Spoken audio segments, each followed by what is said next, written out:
Melihat debat panas dan juga usaha saling menjatuhkan antara apologet Islam ya, dan kemudian juga dengan mereka yang membela atau secara khusus STT Nias, timbul pertanyaan bagi saya, mengapa Kementerian Agama tidak mengeluarkan atau menggelontorkan sertifikasi untuk para apologet dan juga sertifikasi atau para debater itu, dan sekaligus juga melakukan bersih-bersih dalam pendidikan tinggi agama atau pendidikan agama. Menurut saya, persoalan utama terjadinya debat-debat agama yang kemudian menyasar para debater itu atau undang-undang penodaan agama menyasar para debater tersebut atau para apologet atau juga para polemik agama itu dapat diketahui bahwa bukan saja pemahaman tentang kebijakan publik terkait dengan pekabaran agama atau pewartaan agama yang menjadi persoalan di negeri ini, tetapi juga pendidikan agama tidak mampu mengawasi ataupun mereka yang keluar dari pendidikan agama tersebut untuk bisa menyampaikan agama atau warta agama itu dengan semangat Pancasilais, dengan semangat Bhinneka Tunggal Ika.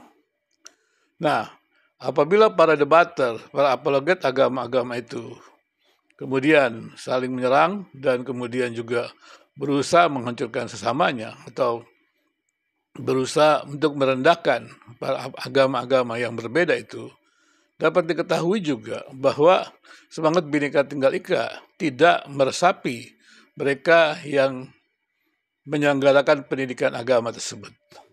Karena itu, menurut saya, ya, konflik yang viral di media sosial terkait dengan STT Nias ini perlu juga menjadi sebuah pelajaran penting bahwa agama memang menjadi sebuah bisnis yang gurih di negeri ini. Sehingga siapapun mau berbicara tentang agama, bisa dibayangkan agama yang penting ini kemudian diperkatakan atau dibicarakan oleh siapapun juga, maka itu akan menjadi sebuah persoalan besar.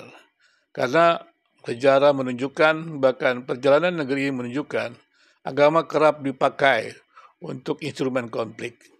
Kita sudah melihat juga pemilihan kepala daerah yang pernah membelah masyarakat Jakarta dalam dua kubu dengan nama agama, itu merupakan sebuah pengalaman yang ada. Kita juga baru melihat juga bagaimana calon pasangan gubernur juga hampir juga terjerat, bahkan sudah sempat tersandung dengan persoalan tentang penistaan agama. Ini menjelaskan kepada kita bahwa sebenarnya bagaimanakah pendidikan agama di negeri ini. Pendidikan agama saya maksud bukan hanya pendidikan tinggi agama, tetapi pendidikan agama. Karena pendidikan tinggi agama atau pendidikan agama kemudian juga harusnya mampu memberikan ijazah, memberikan sertifikat kepada mereka yang ingin berbicara tentang agama. Sebuah pendidikan tinggi agama mestinya adalah telah menguji, telah menyeleksi bahwa luarannya adalah orang-orang yang mampu berbicara agama dan sesuai dengan semangat Pancasila karena berada di negeri Indonesia. Nah, kalau mereka-mereka ini tersertifikasi dengan baik, jadi bukan hanya pengkhotbah agama ataupun pemberita agama yang berada di mimbar-mimbar, tetapi hari-hari ini menurut saya sangat penting diberikan atau digelontorkan sertifikasi untuk para polemik agama, para apologetika agama, para debater agama. Sehingga mereka mengerti bagaimana mereka berbicara tentang agama, bagaimana mereka menjelaskan tentang agama mereka, sehingga agama-agama itu akan saling memberikan informasi tentang agamanya, bukan saling menegasikan atau saling meminggirkan, atau kemudian saling menguburkan yang lain. Tetapi agama-agama itu saling belajar di dalam arti kata mengenal perbedaan-perbedaan agama lain. Tetapi secara bersamaan juga mengenal persamaan-persamaan yang lain. Karena semangat Bhinneka Tunggal Ika menjelaskan bahwa agama-agama di Indonesia itu memiliki persamaan-persamaan. Pancasila mengatakan bahwa agama Indonesia mengakui adanya yang ilahi. Ya, jadi ketuhanan yang Maha Esa itu oleh para founding fathers itu diakui sebagai keyakinan akan sesuatu yang ilahi. Nah, Soekarno mengatakan bahwa Pancasila itu diambil dari nilai-nilai yang ada dalam sanubarinya masyarakat Indonesia. Artinya Soekarno tidak menciptakan itu. Jadi masyarakat Indonesia adalah masyarakat yang beragama, berkeyakinan, atau berkepercayaan. Jadi agama dan kepercayaan tidak boleh memiliki sebuah posisi yang berbeda. Harusnya agama dan kepercayaan itu memiliki posisi yang sama. Ya. Karena itulah ditetapkan oleh Pancasila. Dan kemudian juga berkali-kali saya juga menjelaskan bahwa penafsiran Pancasila, terutama sila ketuhanan yang Maha Esa, tidak boleh ditafsirkan secara teologis dalam doktrin agama tertentu. Tetapi kenapa? Karena memang nilai-nilai itu yang ada pada sanubarinya masyarakat Indonesia.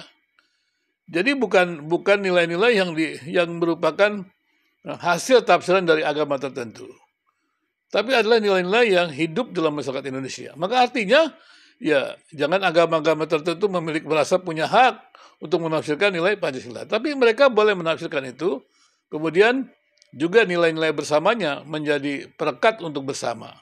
Jadi penafsiran terhadap Pancasila, nilai-nilai Pancasila harus dengan semangat Bhinneka Tunggal Ika. Saya mendengar itu dari pendeta HTD yang mengatakan Tritunggal tidak Pancasilais. Ini sudah jelas. Pemahaman Tritunggal saja, pemahaman tentang doktrin ala Kristen saja dia tidak jelas. Dia tidak mengerti bagaimana membangun doktrin. Dia tidak mengerti bagaimana sejarah pemikiran Kristen. Dari pernyataannya saja saya sudah tahu bahwa dia berasal dari gereja dengan pemerintahan gereja kongregasional. Mengapa saya tahu? Karena dia bicara atas nama individu. Dan dia sendiri yang membangun dogma secara individu. Demikian juga beberapa berita-berita terhadap YP misalnya. Dia membangun dogma secara individu. Dan tidak mengatasnamakan sinode gereja tertentu. Karena ini adalah gereja-gereja kongregasional. Maka gereja-gereja kongregasional mesti berkumpul untuk menyeleksi hal-hal seperti ini. Dan kemudian berarti juga kalau mereka tamatan pendidikan tinggi teologi, maka mesti dilihat sertifikasinya, ijazahnya.